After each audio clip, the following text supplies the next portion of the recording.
We are on problem 56. Scott is constructing a line perpendicular to line L from point P. Fair enough. Which of the following should be his first step? So he wants to draw a line that looks something like this. He wants to draw it, going straight up through the point P. And so how do you do that? Obviously, if you just use a ruler, maybe by accident you draw it at a slight angle or something like that, right? So he wants to have an exact line. So let's see. I don't even know what he's doing in this first one. He's drawing these x's. I don't know how he's determining where those x's go. So that step one, that A doesn't look right. Step B, it looks like he kind of picked 2 points and is drawing and using his compass to pivot off of those to kind of draw arcs there. But that's still not clear how it could help. I mean, if he knew that, he could do some math and try to figure out that these are equidistant from P, but still, I mean, what he wants to do is find a point right around there, right below P, where if he draws a line between P and that point, it'll be perpendicular. So that doesn't seem to be of much help. Here, he picked a point and he's drawing an arc, but that arc doesn't really tell me much information. Let me see. D. This looks interesting. So it looks like he took the pivot of his compass and he drew a circle around with a constant radius. Obviously, that's what makes it a circle. And then what he could do now is he could take his pivot. He could mark each of these points, right?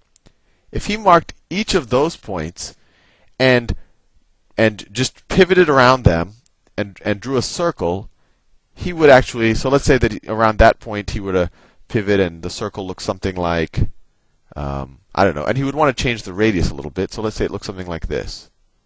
I'm going to try my best to draw it. So say it looks something like that.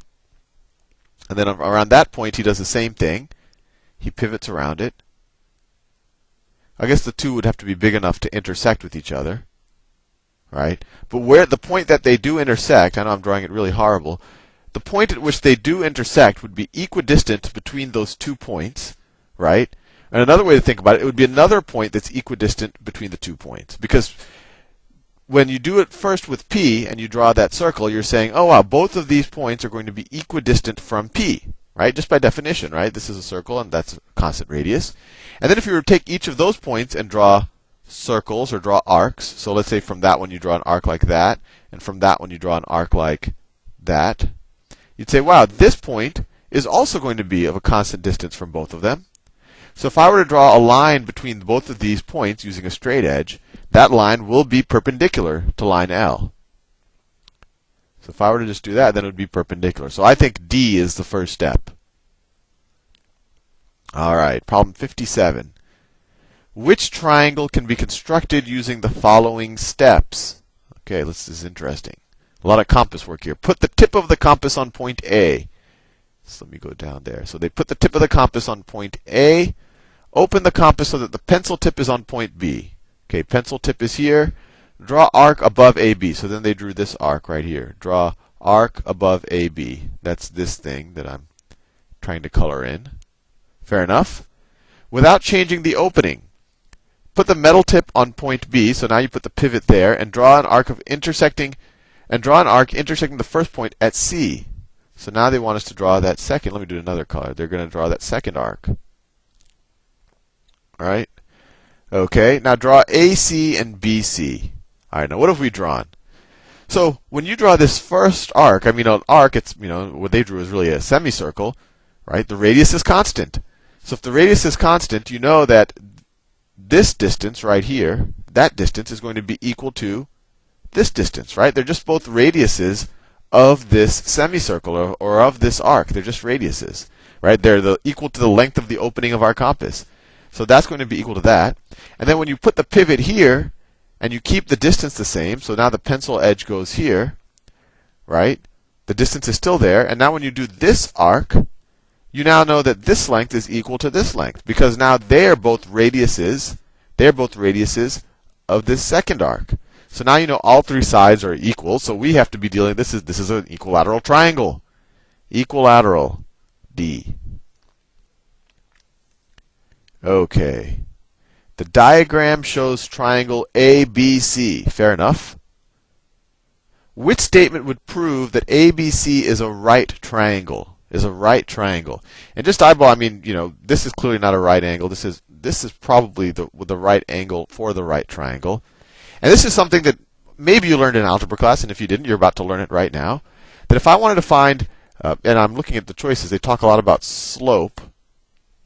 So if I want to find, if I just have a line, let's say here, and it has slope m, and I want to say what is the slope of a line that is perpendicular to this line right here, well it would look like that, right? It would be perpendicular, it would have a 90-degree angle, and its slope would be the negative inverse of this first slope, right?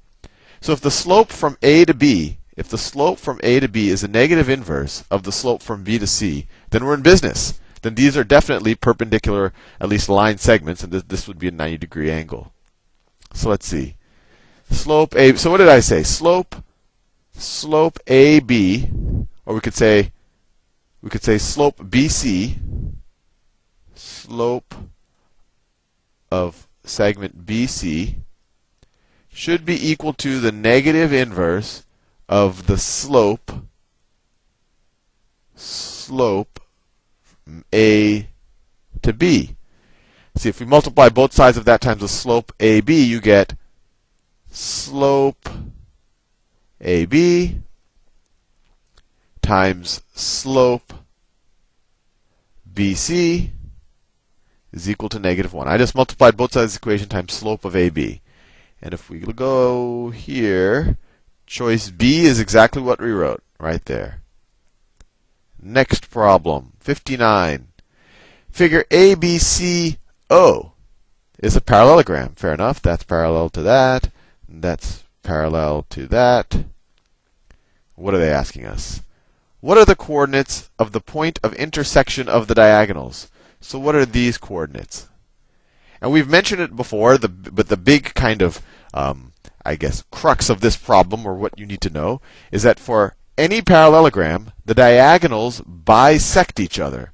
They bisect each other. So that means that the distance from here to here, from O to the midpoint, or from, I shouldn't say the midpoint, from O to the intersection point is equal to the intersection point to B. And so this intersection point is the midpoint. It is bisected by line AC. And similarly, you can make the argument that this line segment right here is congruent to that line segment. So let's just do it. If we want to find if this is really the midpoint between O and B, then we just have to find the midpoint of their coordinates. And the way to find the midpoint of two coordinates is actually very intuitive. You just average the coordinates, right? So if I were to average the x's between B, so let's see, if I were to average the x's, so the x coordinate here is going to be the x coordinate of point B, which is A plus C, plus the x coordinate of the origin, which is 0, over 2, because I had 2 points that I'm averaging. So that's going to be the x coordinate. This is going to be, and then the y coordinate is going to be the y coordinate of B, so that's B, plus the y coordinate of the origin. I'm just averaging them. The y coordinate of the origin is 0, divided by 2. This will give me the coordinate of the midpoint between origin and B. And so that equals what? A plus C over 2, and then B over 2. So this is right here, A plus C over 2, right? And that makes sense, because A plus C is going to be here someplace. And we just took the average of the two, between 0 and that, and you got the midpoint. And then the y coordinate is going to be B over 2, which makes sense, because that up there is B, and we're just halfway between B and 0. Right? So this is A plus C over 2, B over 2. And is that one of the choices? A plus C over 2 and B. I'm assuming that they want us to do choice C and they just forgot to type the B in there. This is supposed to be a B. Because this is definitely not right, that's not right. And we know that this is right, but it's not A plus something over on the side. It's just B over 2 on the y coordinate, so that's not right. All right, problem 60. I tried to squeeze it in. I don't know if you can see the whole problem. But it says, what type of triangle is formed by the, I think that gets cut off for you, formed by the points.